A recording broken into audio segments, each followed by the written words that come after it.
Good morning, everyone. Bachas, welcome to my channel, Gore's Classes.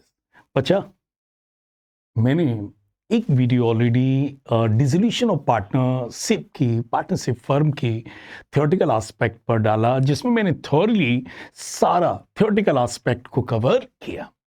But बेटा, अब मैं cover करने जा रहा हूं डिसोल्यूशन ऑफ फर्म के न्यूमेरिकल पॉइंट्स जो आपकी पार्टी खराब कर सकते हैं यदि आपने एक भी पॉइंट गलत किया. सो बच्चा, मैं टू द पॉइंट आपको क्या पढ़ाने जा रहा हूं, डिसोल्यूशन ऑफ पार्टनरशिप फर्म. ये चैप्टर तो आपको आता है बच्चा, बस मैं उन पॉइंट्स को हाईलाइट कर रहा हूं जो एक्सीडेंट प्रोन है और आपको प्रॉब्लम में डाल सकते हैं. ठीक है, शुरू करूं जी. चलिए,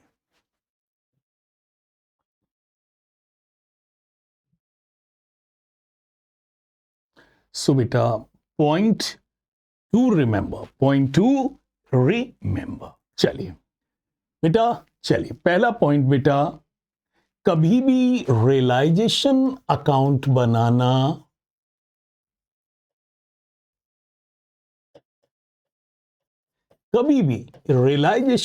बनाना तो बच्चा यहां पर आपको सारी एसेट्स लिखनी है, बट कौन कौन सी एसेट मत लिखना. Is it clear? कैश कभी मत लिखना, बैंक कभी मत लिखना. Is it clear? Profit and loss का लॉस दिया हो तो यहां कभी मत लिखना, और मिसलेनियस एक्सपेंडिचर यहां कभी मत लिखना. सो रियलाइजेशन के डेबिट साइड में आपको एसेट्स को ब्रॉट डाउन करना है, but please do remember cash, bank, profit and loss and miscellaneous expenditure को मत लिखना. और क्या लिखना चाहिए? इज इट क्लियर बेटा? कोई भी आपको गुडविल दी हो तो यहां जरूर लिखना. कोई भी प्रीपेड एक्सपेंसेस दिए हों तो आप जरूर लिखना. और कोई भी बेटा अक्रूड इनकम दी है तो बेटा जरूर लिखना. Is it clear? तो बेटा बताइए क्या लिखना. एसेट्स में कौन सी एसेट्स को लिखना नहीं चाहिए? Cash, bank, profit and loss का loss and miscellaneous expenditure. But किन एसेट्स को लिखना चाहिए मत भूल जाना. That is goodwill, prepaid expenses and accrued income. याद रहेगा जी.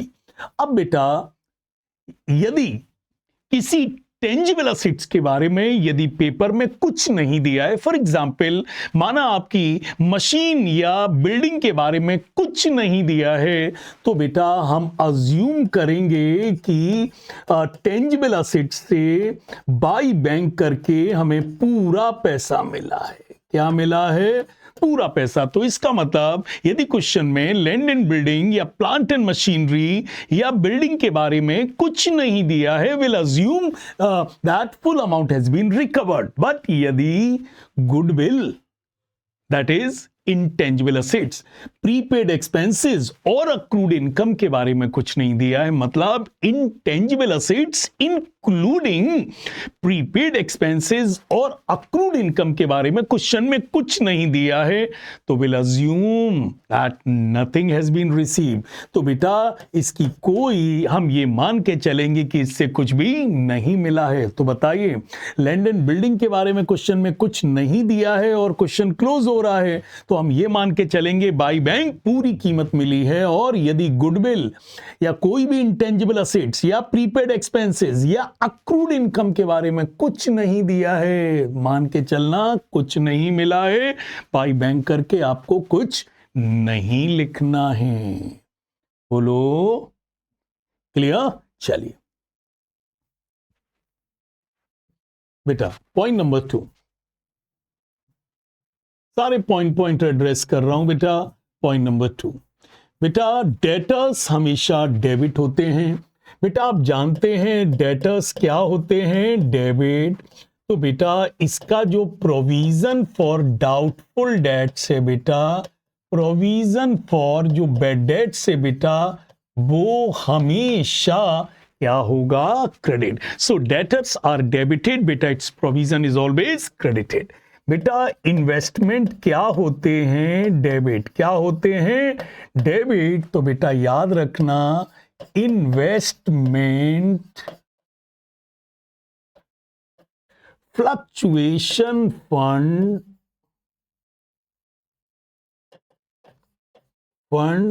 क्या होगा? क्रेडिट। सो बेटा डेटर डेबिट होंगे, रट लो, याद कर लो, provision will always be credited. Investment debit होगा तो इन्वेस्टमेंट फ्लक्चुएशन फंड क्रेडिट होगा, लेकिन workman compensation reserve, workman compensation reserve, workman compensation reserve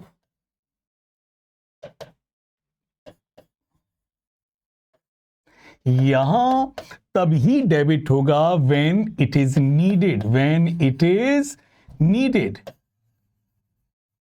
Is it clear? So workman compensation reserve will be credited only when it is needed. It is needed. It is required. यदि इसकी जरूरत है तभी credit होगा। और sir नहीं समझे बच्चा, देख लीजिए, माना आपको वर्कमैन कॉम्पनसेशन रिजर्व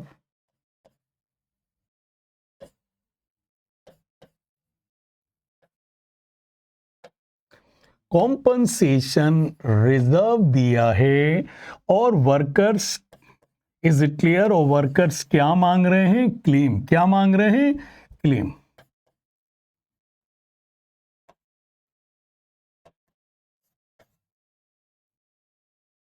तो यदि बेटा कोई वर्कमैन कॉम्पनसेशन रिजर्व है, वर्कर जितना क्लेम मांग रहे हैं बेटा उतना किस में डाल देंगे? रियलाइजेशन में। और यदि बच जाए तो किस में बांट देंगे? Old partner in old ratios. मतलब और सर बताइए, माना आपके क्वेश्चन में वर्कमैन कॉम्पनसेशन रिजर्व 40,000 है, ओके, तो रिजर्व आपका क्वेश्चन में कितना दिया है? 40,000, लेकिन वर्कर्स क्लेम कितना मांग रहे हैं? 30,000। कितना क्लेम मांग रहे हैं? 30,000। तो बेटा 30,000 कहां जाएगा? रियलाइजेशन में। कहां जाएगा? रियलाइजेशन में। और गौर सर जो ये 10,000 बच गया है ये किस में बांट देंगे? Old partner in old ratio. तो बेटा बताइए, यदि रिजर्व 40,000 है और वर्कर्स क्लेम कितना मांग रहे हैं? 30,000, तो 30,000 किस में जाएगा? रियलाइजेशन में। और जो बाकी अमाउंट है किस में बटेगा? Old partner in old ratio. तो बेटा यदि रिजर्व ज्यादा है और क्लेम 30,000 है तो जितना क्लेम है उतना रिजर्व किस में लिखना? रियलाइजेशन में। किस में लिखना? रियलाइजेशन में। और बाकी जो 10,000 है वो किस अकाउंट में बांट देना? Old partner in old ratios में, कैपिटल अकाउंट्स में बांट देना। अच्छा गौर सर ये बताइए, यदि वर्कमैन कॉम्पनसेशन रिजर्व 40,000 है और वर्कर्स क्लेम भी 40,000 मांग रहे हैं, तो बताइए भैया, बताइए रिजर्व कितना है? 40,000, क्लेम कितना है? 40,000 है। तो पूरा क्लेम कहां चला जाएगा?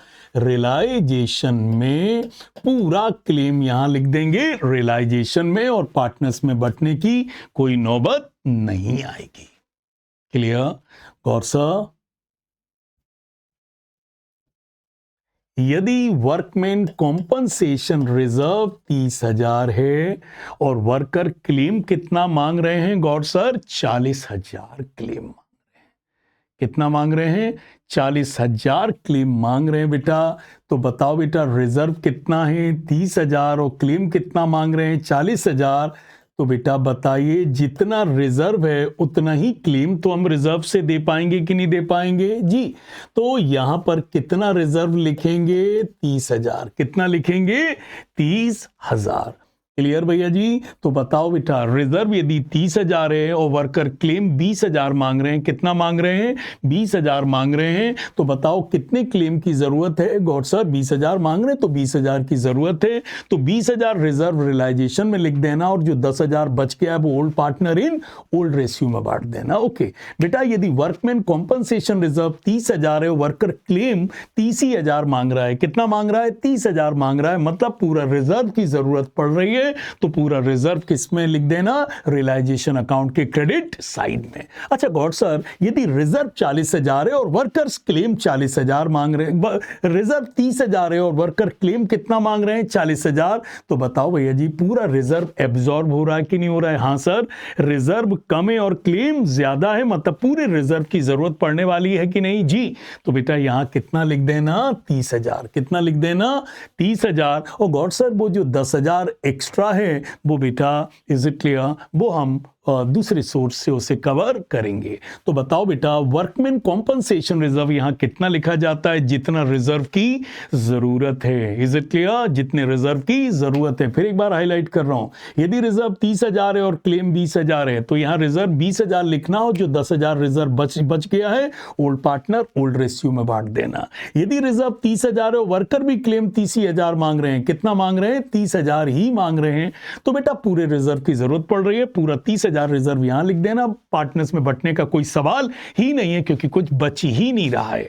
लेकिन यदि वर्कर्स 30,000 मांग रहे हैं, तो सॉरी रिजर्व 30,000 है लेकिन वर्कर्स कितना क्लेम मांग रहे हैं, 40,000, तो बेटा रिजर्व 30,000 है तो पूरा रिजर्व एब्जॉर्ब हो रहा है ना बेटा, क्योंकि क्लेम रिजर्व से ज्यादा है तो पूरे रिजर्व की जरूरत पड़ रही है। तो यहां कितना रिजर्व लिखेंगे, 30,000। कितना लिखेंगे, 30,000।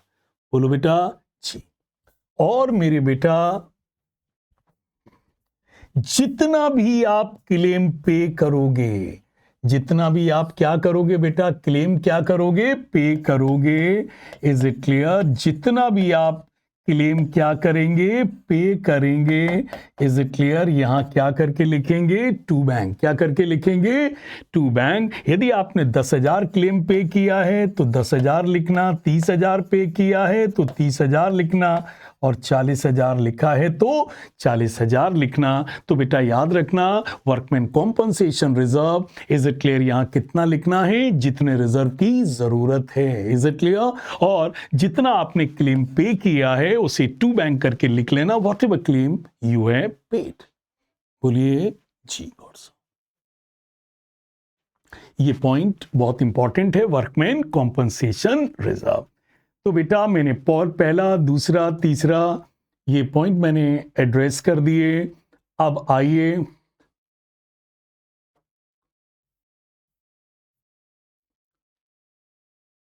चलिए बेटा, जैसे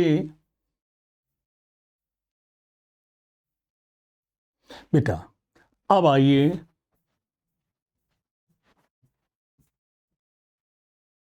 बेटा, कोई भी आउटसाइड लायबिलिटी है, इज इट क्लियर, तो बेटा आउटसाइड लायबिलिटी है तो वो सारी असेट्स क्या होती हैं, डेबिट, आउटसाइड लायबिलिटी क्रेडिट होगी। हाँ सीबीएसई के बच्चे याद रखना, आपके यहां बैंक ओवरड्राफ्ट को भी क्या माना जाता है, outside liability, but ISC student आप मत लिखना, सिर्फ सीबीएसई स्टूडेंट बैंक ओवरड्राफ्ट को क्रेडिट साइड में लिखेंगे।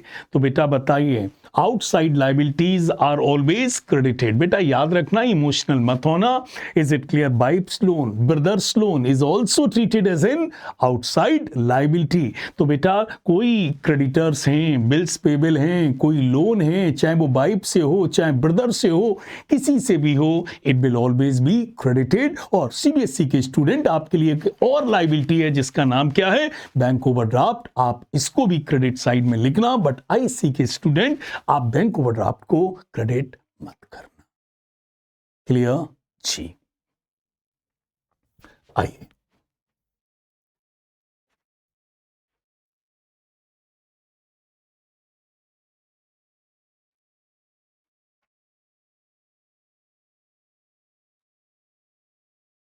अच्छा बेटा, यदि if question is silent regarding any outside liability, is it clear, बेटा क्वेश्चन पूरा पढ़ लिया और बेटा किसी आउटसाइड लायबिलिटी के बारे में, एक किसी आउटसाइड लायबिलिटी के बारे में कुछ नहीं दिया, फॉर इंस्टेंस क्रेडिटर के बारे में कुछ नहीं दिया, पूरा क्वेश्चन क्लोज हो गया, तो बेटा आपको ये मान के चलना है कि उनको पूरा पेमेंट किया गया है। तो बेटा याद रखना, यदि आउटसाइड लायबिलिटी के बारे में क्वेश्चन में कुछ नहीं दिया है तो ये अज्यूम करके चलना कि उस आउटसाइड लायबिलिटी को हमें पूरा पेमेंट करना है, और बेटा टू बैंक करके पूरा पेमेंट लिखना।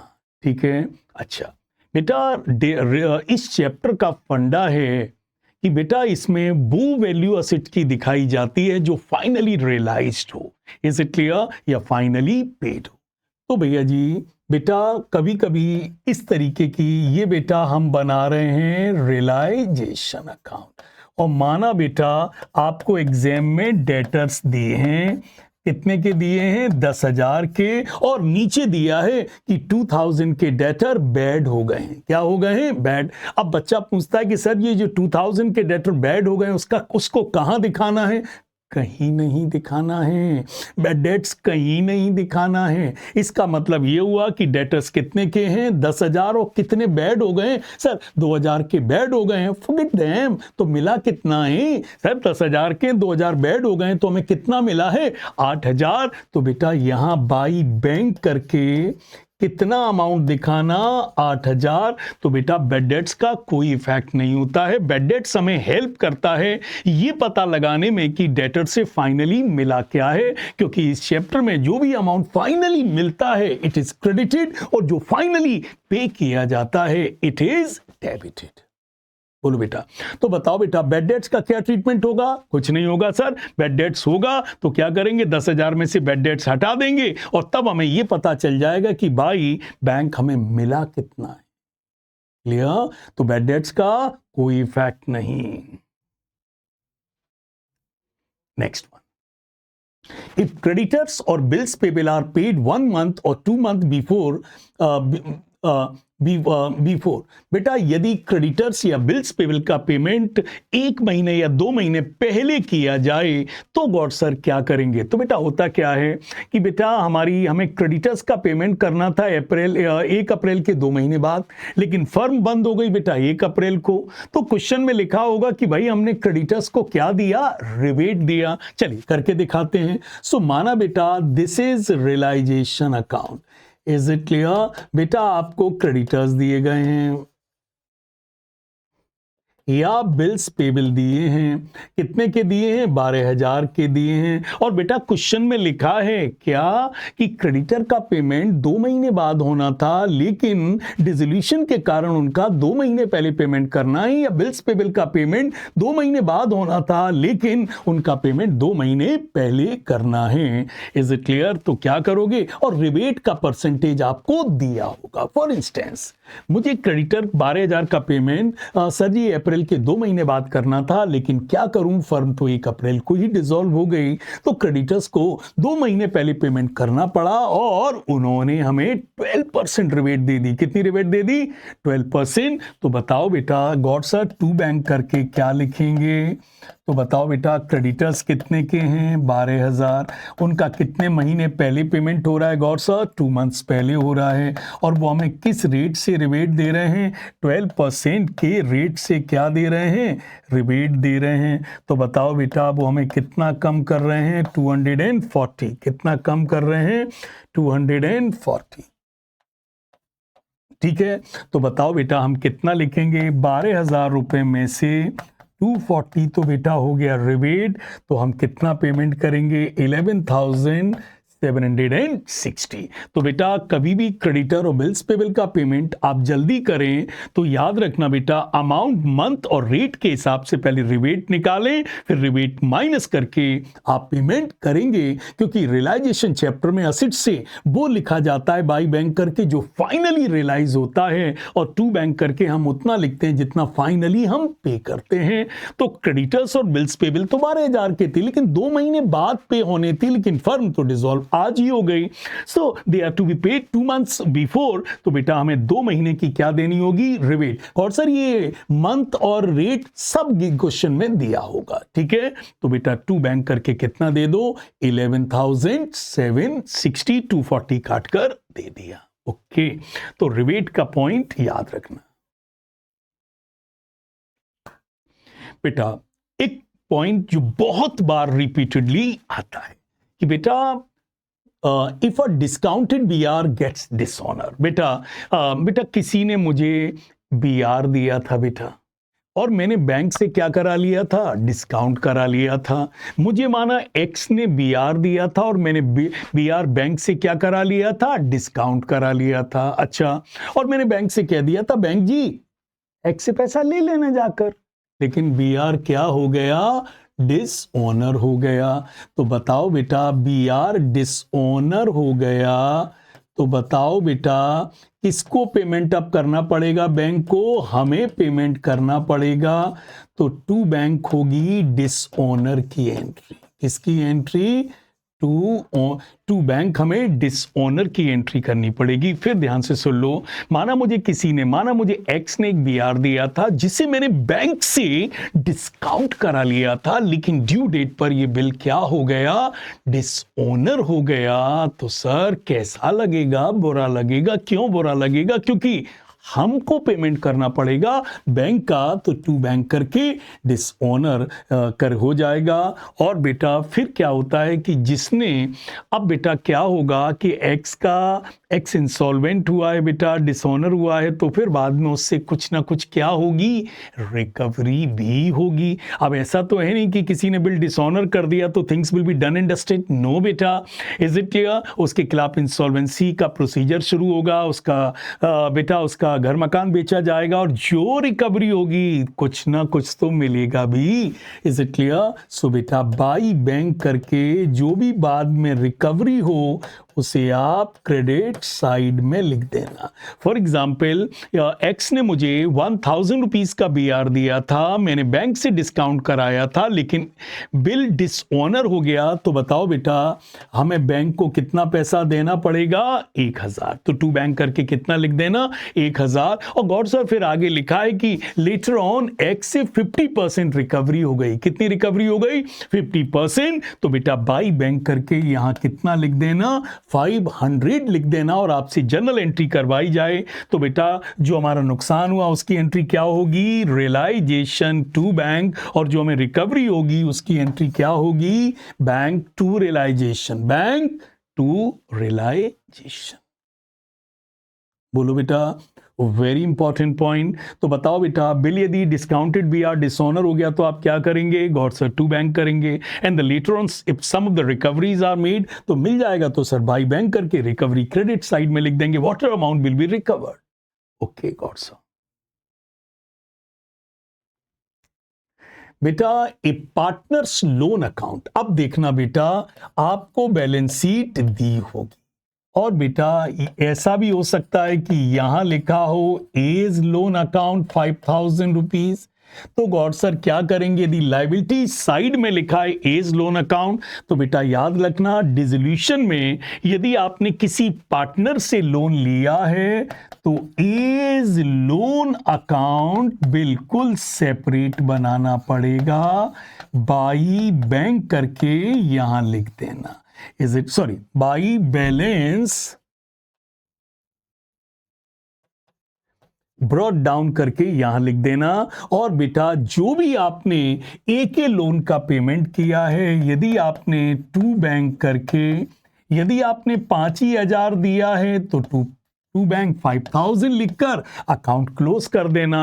अच्छा गॉड सर देना था 5000 लेकिन देना पड़ा 6000, तो टू बैंक करके, तो गॉड सर 1000 का क्या करेंगे, जो डिफरेंस आ रहा है बेटा, जो 1000 डिफरेंस आए उसको किस में डाल देना, रियलाइजेशन अकाउंट में। किस में डाल देना, रियलाइजेशन अकाउंट में। तो एज लोन में बाई रियलाइजेशन होगा तो अपने आप सर रियलाइजेशन अकाउंट में क्या हो जाएगा, टू एज लोन, क्या हो जाएगा, टू एज लोन करके आप यहां कितना लिख देना, 1000। अच्छा गॉड सर ऐसा हो जाए कि पेमेंट तो करना था 5000, इज इट क्लियर, लेकिन गॉड सर पेमेंट करना था 5000 लेकिन मामला 4000 में सेटल हो गया, तो बेटा 1000 इधर डिफरेंस आ रहा है।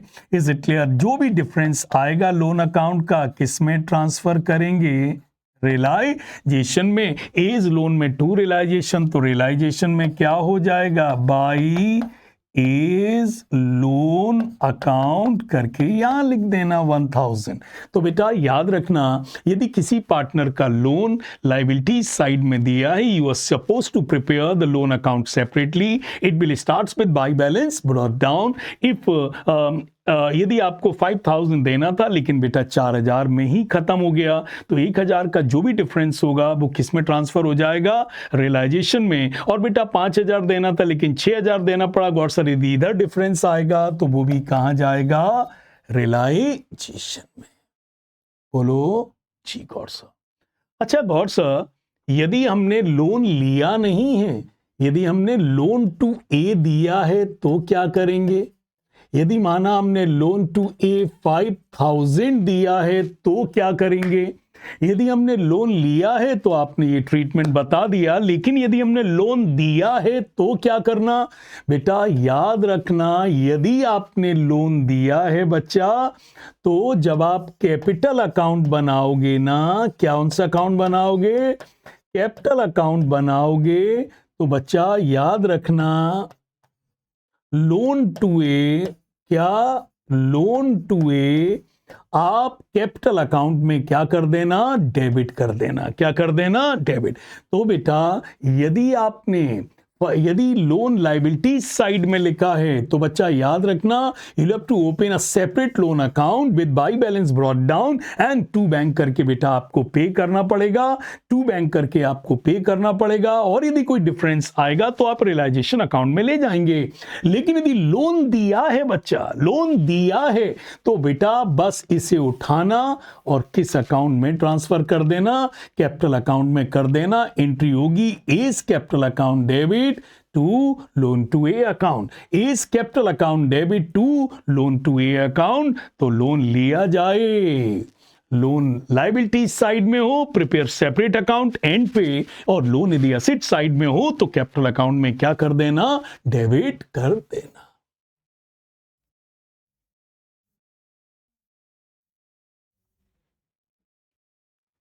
चलिए बेटा, if assets are given to liability holder in full settlement, they'll cancel each other।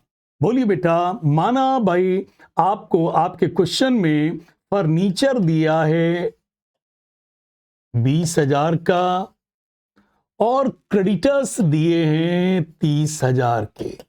Is it clear? बोलिए आपके क्वेश्चन में क्या दिया है? फर्नीचर 20,000 का और क्रेडिटर्स कितने के दिए? 30,000। और क्वेश्चन में लिखा है कि क्रेडिटर्स ने फर्नीचर ले लिए इन full settlement, in full settlement. Is it clear?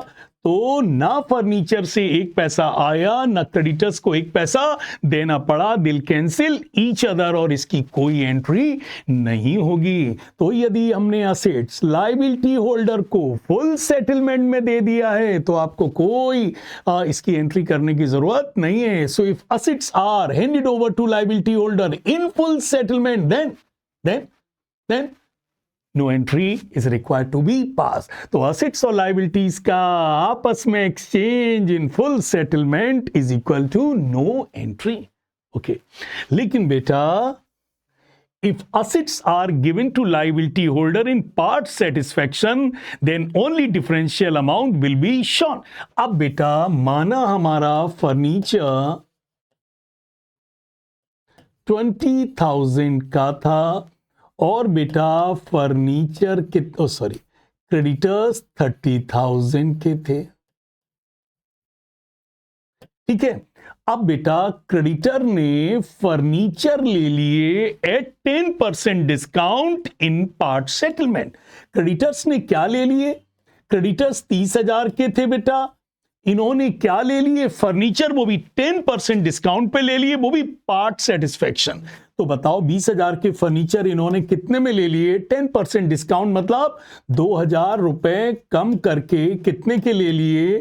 18,000। तो 18 और 18 कैंसिल हुआ, तो क्रेडिटर्स को कितना देना पड़ेगा?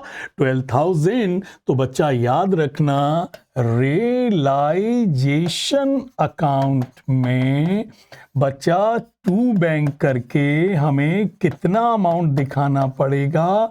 That is 12,000, that is 12,000। तो यदि हमने क्रेडिटर्स को फर्नीचर दिया है इन पार्ट सेटिस्फैक्शन, तो बच्चा रिमेनिंग अमाउंट का जो पेमेंट करेंगे वो टू बैंक करके दिखाएंगे, और गॉड सर जो आपस में एक्सचेंज हो रहा है उसकी कोई एंट्री करने की जरूरत आपको नहीं है।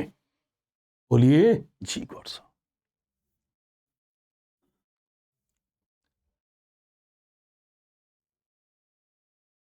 Realisation expense. ओके बेटा, मैं 3 सिचुएशन आपके सामने रख रहा हूं। पहली situation, realisation expenses are paid by the firm. Realisation expenses are paid by the firm.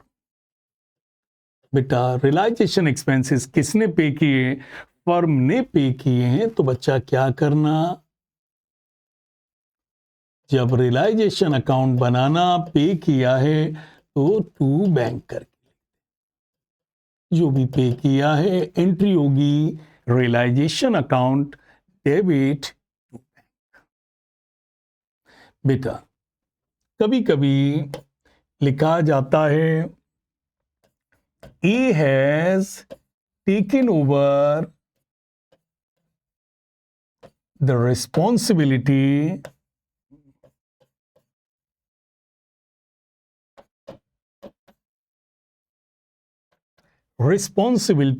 of dissolution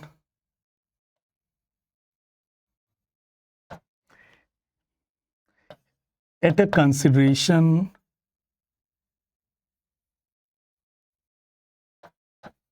of ₹10,000।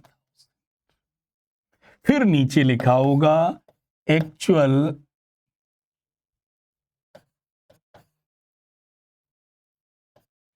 expenses came ₹12,000। Case A, paid by partner, paid by A, और दूसरा कंडीशन हो सकती है पेड बाय फर्म। तो बेटा A has taken over the responsibility of dissolution at a consideration of ₹10,000। Firm ने dissolution की जिम्मेदारी किसको दे दी? A को दे दी at a consideration of 10,000। कितने रुपए में जिम्मेदारी दे दी? 10,000 में जिम्मेदारी दे दी। तो बेटा बताओ क्या करेंगे? और सर रियलाइजेशन अकाउंट में क्या लिखेंगे? टू A's कैपिटल अकाउंट, और यहां क्या लिखेंगे? 10,000। तो बताओ बेटा A's कैपिटल अकाउंट में क्या होगा? रियलाइजेशन में 2A, तो A में क्या होगा? By realisation account. बताओ बेटा फर्म ने 10,000 रुपए ए को दे दिए, तो ए के अकाउंट में कितने पैसे आ गए? 10,000। Is it clear? फिर लिखा है एक्चुअल एक्सपेंसेस केम 12,000। अब एक्चुअल में खर्चे कितने हुए? 12,000। ओके सर ज्यादा हुए। तुम्हें क्या करना यार, ज्यादा हुए कम हुए तुम क्यों परेशान हो, जाने दो। तो बेटा एक्चुअल एक्सपेंसेस कितने हुए? 12,000। और क्या लिखा है? पेड बाई ए। बताओ बेटा मैंने किसको ऑलरेडी रिस्पॉन्सिबिलिटी दे दी थी? गॉड सर ए को। और किसने पे किया है? गॉड सर ए ने पे किया है। बताओ बेटा ए ने पे किया है तो इसकी कोई एंट्री नहीं होगी। यदि पेड बाई ए है तो इसकी कोई एंट्री नहीं होगी। Is it clear? लेकिन यदि क्वेश्चन में लिखा है कि पेड बाय द फर्म, क्या लिखा है? Paid by the firm. बताओ ये एक्सपेंसेस किसका है? सर ए का है, ए को करना चाहिए था, बट पे किसने किया है? फर्म ने पे किया। किसकी बिहाफ पर पे किया है? और सर एक ही भी आप पर पे किया होगा ना, तो सर क्या करके लिखेंगे? To bank. क्या करेंगे? To bank. यदि फर्म ए के बिहाफ पर पे करेगी तो उसके अकाउंट में क्या करके लिखेगी? To bank 12,000। तो बोलो बेटा A has taken over the responsibility of the dissolution at a consideration of 10,000। ए ने कितने रुपए में जिम्मेदारी ले ली? 10,000 रुपए में। जितने रुपए का एग्रीमेंट हुआ है रियलाइजेशन अकाउंट में टू एस कैपिटल लिख देना और एस कैपिटल में बाई रियलाइजेशन लिख देना। अब एक्चुअल एक्सपेंसेस कितने आए 12,000। यदि एक्सपेंसेस ए ने पे किए हैं तो हमें कोई एंट्री की जरूरत नहीं है, क्योंकि हम ए के अकाउंटेंट नहीं, हम किसके अकाउंटेंट हैं, फर्म के। और यदि एक्सपेंसेस किसने पे किया है, फर्म ने, तो बताइए सर फर्म क्यों पे करेगी। सर फर्म पे जरूर करेगी, लेकिन किसके बिहाफ पर, ए के बिहाफ पर, और किसी की बिहाफ पर पे करना इज इक्विवेलेंट टू उसको पे करना। तो बेटा हम ये पैसा किस में से काट लेंगे, टू बैंक करके ए के अकाउंट से काट लेंगे। और एंट्री क्या करेंगे, तो बताओ बेटा, ए को काम दिया, एंट्री क्या करेंगे, realisation account debit to S capital account. और गॉड सर खर्चा ये ने किया, कोई एंट्री रिक्वायर्ड नहीं, लेकिन खर्चा यदि फर्म ने किया तो firm would have paid on behalf of A, तो एंट्री क्या होगी, as capital account debit to bank. दो एंट्री आपको करनी पड़ेंगी। तो यदि फर्म ने पार्टनर के बिहाफ पर यदि पेमेंट किया है तो क्या एंट्री करोगे, थोड़ा सा याद कर लो, क्या एंट्री करोगे, partners capital account debit to bank. Clear, चलिए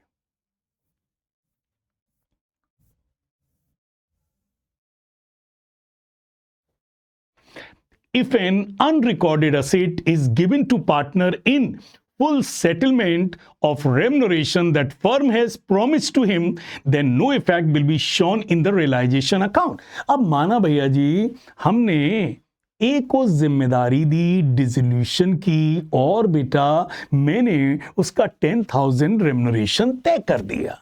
बताइए मैंने जिम्मेदारी किसको दी, ए को, और मैंने ए से कहा मिस्टर ए आपको कितना रेम्युनरेशन देंगे, 10,000। लेकिन बेटा हमने ए को रेम्युनरेशन 10,000 देना था, लेकिन मैंने दे क्या दिया, is it clear, if an unrecorded asset दे दी। बताइए भैया जी किसी ए को रेम्युनरेशन देना है क्या, गॉड सर लायबिलिटी है, और बेटा हमने उसे बदले में क्या दे दिया, असेट्स। क्या दे दिया, असेट, और वो भी फुल सेटलमेंट। तो बताओ बेटा ए को रेम्युनरेशन देना इज फर्म्स लायबिलिटी, और हमने उसे क्या दे दिया, असेट दे दिया। तो लायबिलिटी को क्या दे दिया, असेट। और मैंने अभी भी कहा यदि ए को रेम्युनरेशन देना है दैट इज लायबिलिटी के अगेंस्ट दे क्या दिया, असेट, और क्या हो गया, फुल सेटलमेंट। तो इसकी कोई एंट्री नहीं होगी। तो बताओ बेटा ए को रेम्युनरेशन देना था और उसको दे क्या दिया हमने, असेट। तो बताओ बेटा ए को रेम्युनरेशन देना इज ए लायबिलिटी, को दे क्या दिया, असेट्स, आपस में क्या हो गया, फुल सेटलमेंट। इसकी कोई एंट्री नहीं। ठीक जी, okay. If an unrecorded or recorded asset is given to a partner against his loan, then the value of assets will be equal to the loan liability and will be credited to realization account as by partner's loan account. क्या मतलब गौर से, बेटा माना partner का loan था, माना partner का loan था, मान लेते हैं एज लोन अकाउंट कितने का था, बाई बैलेंस ब्रॉट डाउन। बताइए बेटा मैंने ए से कितने का लोन लिया था, गॉड सर 10,000, ओके। और बेटा मैंने इस लोन के बाद, और मेरे पास एक बेटा असेट थी, एक बेटा मेरे पास क्या थी, असेट थी, अभी अभी पता चली है, और वो कितने की है, माना 15,000। बोलो बेटा हमने पार्टनर से लोन कितने का लिया है, बेटा 10,000 का। और बेटा मेरे पास एक असेट है, चाहे रिकॉर्डेड समझो चाहे अनरिकॉर्डेड, और वो कितने की है, 15,000। और बेटा मैंने ये असेट किसको दे दी, एज लोन को दे दी, किसको दे दी, और इन फुल सेटलमेंट, इन फुल सेटलमेंट। तो बताओ बेटा ए का लोन कितने का था, 10,000, हमने उसे क्या दे दी, असेट दे दी। हमारी असेट थी कितने की, 15,000 की, बट मैंने कितने लोन के अगेंस्ट दिए, 10,000 के। तो बताओ बेटा to assets,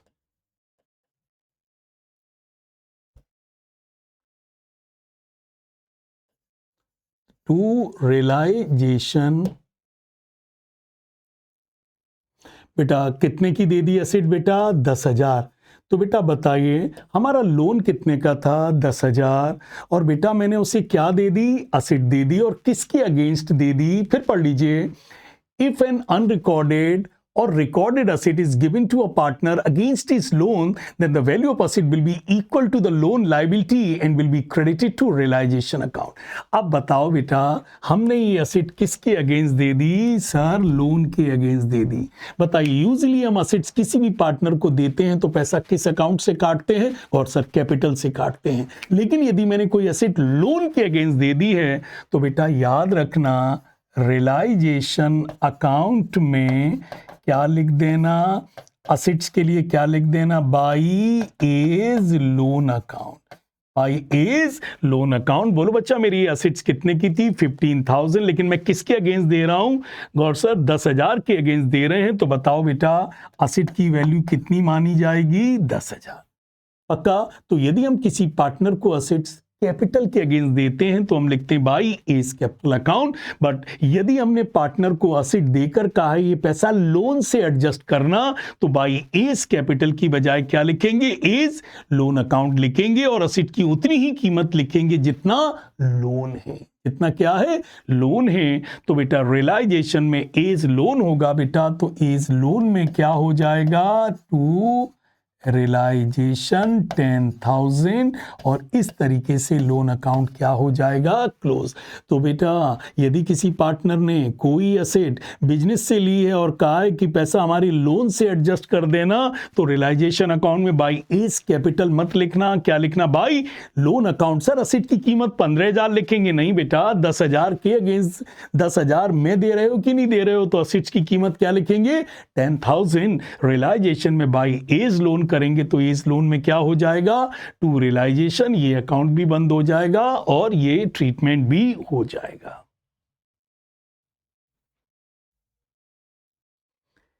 is it?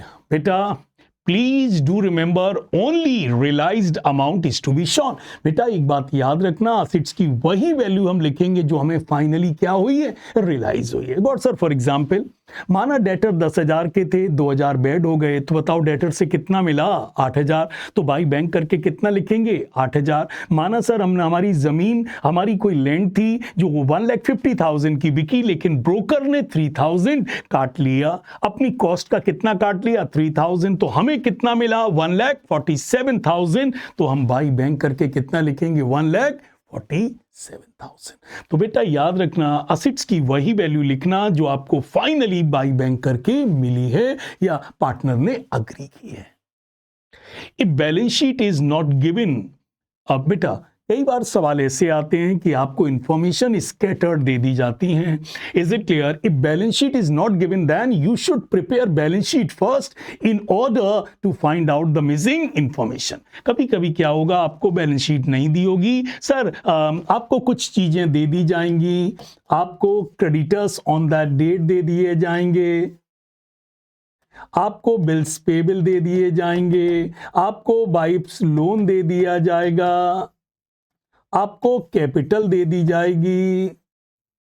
Is it clear? आपको प्रॉफिट एंड लॉस का लॉस दे दिया जाएगा।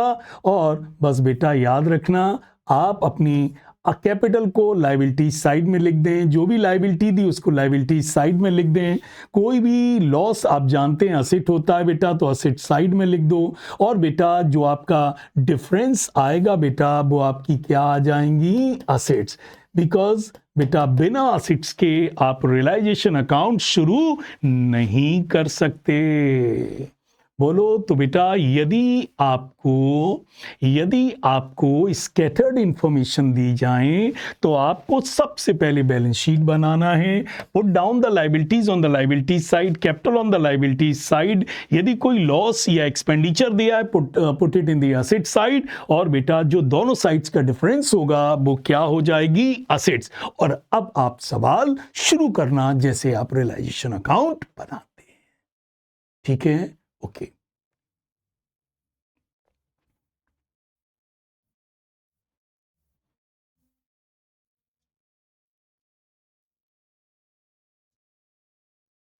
अच्छा बेटा, कई बार बेटा ऐसा हो रहा है कि वो आपसे रियलाइजेशन अकाउंट बनवाते ही नहीं हैं, वो आपको कहते हैं प्रिपेयर कैपिटल अकाउंट। सीधा कहते हैं क्या बनाओ? Capital account. तो बेटा मैं एक फॉर्मेट बना दे रहा हूं, इसके अकॉर्डिंगली आप इंफॉर्मेशंस पुट कर दें। तो यदि आपसे बोर्ड एग्जाम में सीधा क्या बनवाया जाए कि आप क्या बनाइए, कैपिटल, तो बच्चा क्या करना देख लीजिए। बेटा कैपिटल अकाउंट की शुरुआत होती है बाई बैलेंस ब्रॉट डाउन।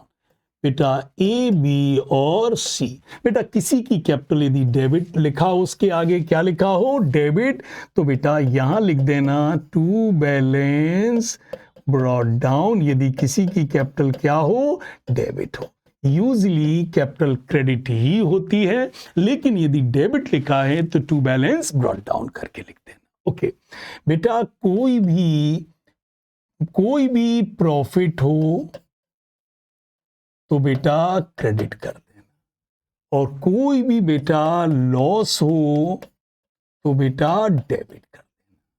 कोई भी बेटा मिसलेनियस एक्सपेंडिचर हो तो इन्हें डेबिट कर देना, old partner in old ratio में बांट देना। बोलो भैया किस में बांट देना, old partner in old ratio में बांट देना। बेटा यदि रियलाइजेशन अकाउंट, कौन सा अकाउंट, रियलाइजेशन अकाउंट से प्रॉफिट आए तो क्रेडिट साइड में बांट देना, और बेटा यदि आपको रियलाइजेशन अकाउंट का लॉस दिया हो तो बेटा डेबिट साइड में लिख देना। यदि बेटा किसी पार्टनर ने असेट्स ली हो, क्या दिए हो, असेट, तो लिख देना बाई रियलाइजेशन। यदि किसी पार्टनर ने बिजनेस से क्या ली है, यदि किसी पार्टनर ने बिजनेस से लायबिलिटी ली है, क्या ली है, लायबिलिटी ली है, तो बाई रियलाइजेशन करके जिस पार्टनर ने ली है उसके में क्रेडिट कर देना। लेकिन यदि किसी पार्टनर ने असेट्स ली है, क्या ली है, असेट्स ली है, तो टू रियलाइजेशन करके असेट्स को क्या कर देना, डेबिट कर देना। बोलो तो बेटा बताइए कैपिटल, यदि वो आपसे कह दे straight away prepare capital account, शुरुआत किससे करना, बाय बैलेंस ब्रॉट डाउन। बेटा कोई प्रॉफिट एंड लॉस का प्रॉफिट हो तो क्रेडिट में लिख देना, कोई रियलाइजेशन का प्रॉफिट हो तो क्रेडिट कर देना। बेटा कोई पार्टनर ने लायबिलिटी ली हो तो क्रेडिट कर देना। Is it clear. कोई बेटा वर्कमैन